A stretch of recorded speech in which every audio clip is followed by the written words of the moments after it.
پاکستان کې په بلوچستان کې مو افغان آریانا په نامه باندې د کرکټ ټیم درلودی چې د ډېره وخته زه د هغه لوبډلې مشر هم وم او په اوایلو کې مې تیز توپ اچوونکی وم خو چې بیا کله کابل ته رالو نو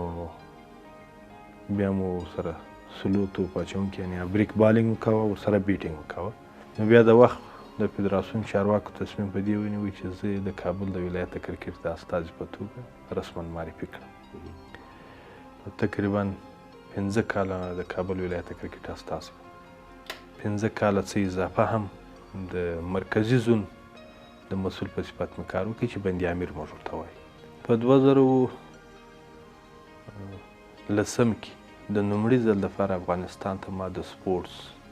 یو دکان خلاص کړي چې افغان ابدالي سپورټ په نامه باندې زما یو پارتنر یا شریک و د دوم ابتکار یا دستاور زما دا و چې د لومړي ځل لپاره په افغانستان کې خصوصي میدان ما جوړ کړي د لوبغاړو د پرمختګ په نړۍ کې مې تقریبا 10-12 لوبغاړي د افغانستان په ټولو ولایات کې خصوصا په کابل کې د دغه خړو خاورو سره پیدا کړي دي اوس د ملي لوبډلې سره یو ځای دي د هغو مثال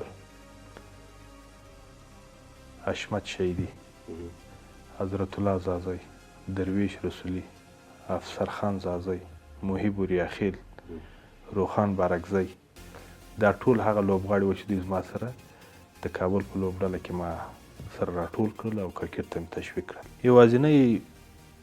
غټ ټارګټ یا هدف دا دی چې باید موږ څنګه کولی شو چې د افغانستان په 34 ولایاتو کې واقعا هم دغه یو ملي لوبه کړو